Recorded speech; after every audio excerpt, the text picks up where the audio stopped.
महाड राजकीय राड्यातील मोठी अपडेट. मुंबई विमानतळावर संशयित आरोपी पकडले. महाड नगर परिषद निवडणूक प्रक्रियेदरम्यान रोहिदास नगर येथील मतदान केंद्राबाहेर शिवसेना व राष्ट्रवादी काँग्रेसच्या कार्यकर्त्यांमध्ये झालेल्या राडा प्रकरणात सत्र न्यायालयानंतर उच्च न्यायालयाने देखील सर्व आरोपींचे अर्ज फेटाळले. त्यामुळे आरोपींसमोर आता सर्वोच्च न्यायालयात दाद मागण्यावाचून पर्याय उरला नाही.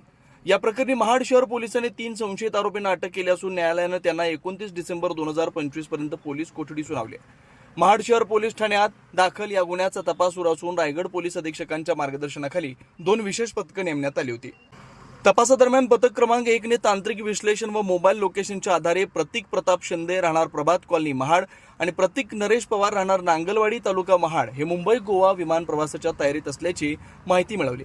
त्यानुसार सहारा पोलीस ठाणे मुंबई यांच्या सहकार्यानं छत्रपती शिवाजी महाराज आंतरराष्ट्रीय विमानतळावरून या दोघांना ताब्यात घेण्यात आलं. दरम्यान पथक क्रमांक 2 ने मिळालेल्या माहितीनुसार अमित अशोक कदम राहणार नांगलवाडी तालुका महाड याला त्याच्या राहत्या घरातून अटक केली. या 3 आरोपींना 27 डिसेंबर रोजी महाड न्यायालयात हजर केला असता माननीय न्यायालयाने त्यांना 29 डिसेंबर पर्यंत पोलीस कोठडी सुनावली आहे.